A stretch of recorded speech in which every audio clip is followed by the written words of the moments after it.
Walmart.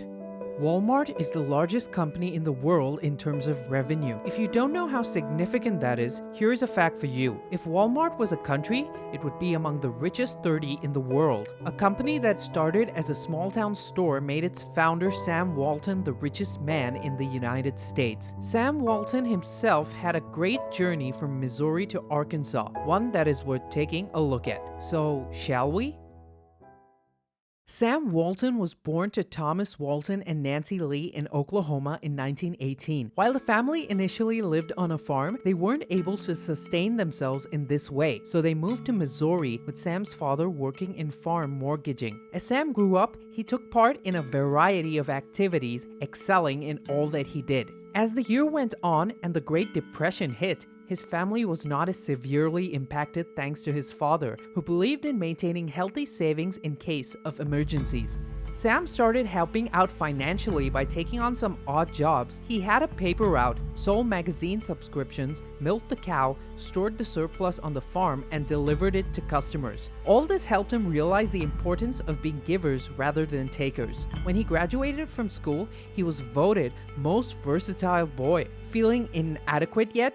Don't, because there's a lot more to come. Sam went on to study economics at the University of Missouri as he believed that a college degree would give him better opportunities. He continued his part-time jobs working as a waiter, lifeguard, and in newspaper delivery. He graduated from college in 1940 and was voted permanent president of his class. Sam was initially interested in studying further at the Wharton School of Business. Unfortunately, he couldn't afford it, so he had to give up on the idea. He was unsure about what he wanted to do with life at this point and even considered becoming the president of the United States, just like everyone else at some point in their life. Eventually, he started training as a manager at JCPenney in Iowa. This was his first experience in retail. After a couple of years, he was drafted into the Army Intelligence Corps as a communications officer in 1942. He supervised security at prisoner of war camps and airline plants until the end of World War II. During this period, he realized that he wanted to go into business and work for himself, not anyone else. Post the war, Sam decided to act on his business ambitions and purchased a Ben Franklin store in Arkansas with his savings and financial help from his father-in-law. This was a franchise of the Butler Brothers chain. It was here that Sam started pioneering new sales techniques. Many of these served to establish his reputation as one of the greatest retail magnates of all time. Working in small towns, he realized that giving the people the option of variety and cheap prices right in the town would work wonders. He stuck to his plans, and in no time the business was thriving. When things get too easy, something is bound to go wrong. Sam experienced his first setback when his landlord refused to renew the store's lease. This was after Sam refused to sell his franchisee rights to him. The lease agreement was so harsh that even his family were dumbfounded that he agreed to it in the first place. They were now back to square one. However, Sam didn't let this stop him. He decided to come back stronger, and he did. In his own words, he had to pick himself up and get on with it, do it all over again, but only better this time.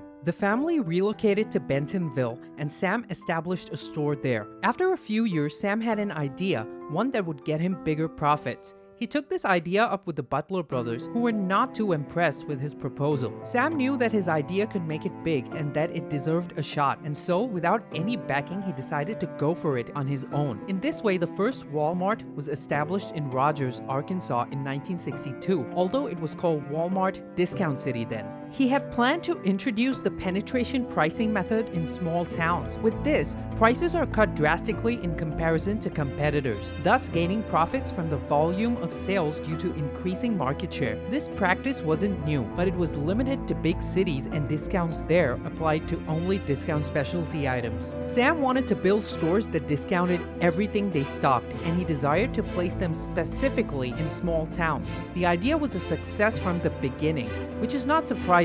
The combination of visionary ideas and a hardworking founder almost never fails. Within 8 years, Sam was ready to take the company public. Walmart's IPO in 1970 brought in big money, but Sam's family still maintained a 61% ownership of the stock. The next decade was just as successful, and when 1985 came, Forbes magazine announced that Sam was the richest man in the United States. In 1988, Sam announced that he would be stepping back as CEO while he would still continue as chairman. But unfortunately, 2 years later, he was diagnosed with 2 types of cancer, hairy cell leukemia and bone marrow cancer, and his options didn't look great. Unlike many other people, this didn't hamper his work. He maintained his optimism and even predicted that the company's revenue would grow 5 times within the next decade. In 1992, Sam was honored by President George H.W. Bush with the Presidential Medal of Freedom. Just 3 weeks later, he passed away.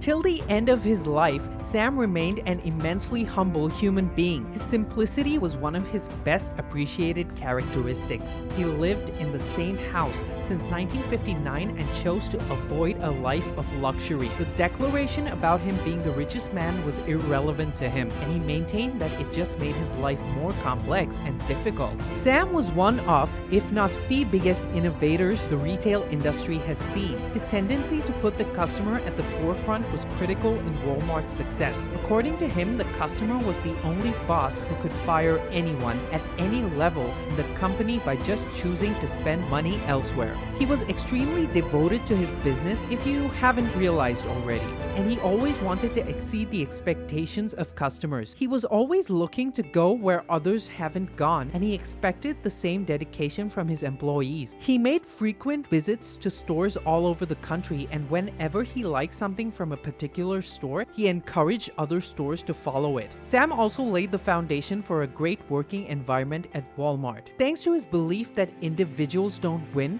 but teams do, the company had enviable employee loyalty and great overall bond. One time, Sam had a bet with the then CFO David Glass about pre-tax profit. Losing the bet, Sam had to do a public hula dance, which he did with his characteristic good grace. He tried his best to treat his associates as his partners and to listen to everyone in the company. His wife and brother Bud were some of his biggest influences in life, and they were an integral part of the journey of Walmart. In fact, it was Helen who suggested introducing incentives that would keep the employees happy. Sam Walton said that there's no limit to what an ordinary person can do when they are given the opportunity and encouragement to do their best. He was right, with Walmart's approximately 2 million employees being a testament to the truth in the quote. Walmart continues to dominate, and the Walton family has some of the richest people on the planet. Sam's story speaks about a visionary, and it is one of many. If there are any more stories like this that you like to know about,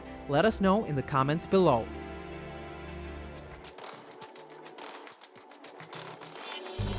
If you enjoyed this video, consider hitting the like and subscribe buttons. It does wonders for the YouTube algorithm, so more people can see our videos and so that you can be notified when we launch our next video. We try and put out at least one new one per week, and as you can imagine, the research and editing alone of these type of videos takes us close to 18 hours. So we would really appreciate it if you could also check out our Patreon. For just $1 a month, you can support our work.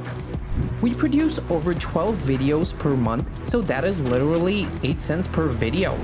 Thank you so much, and we'll see you at our next unmasking.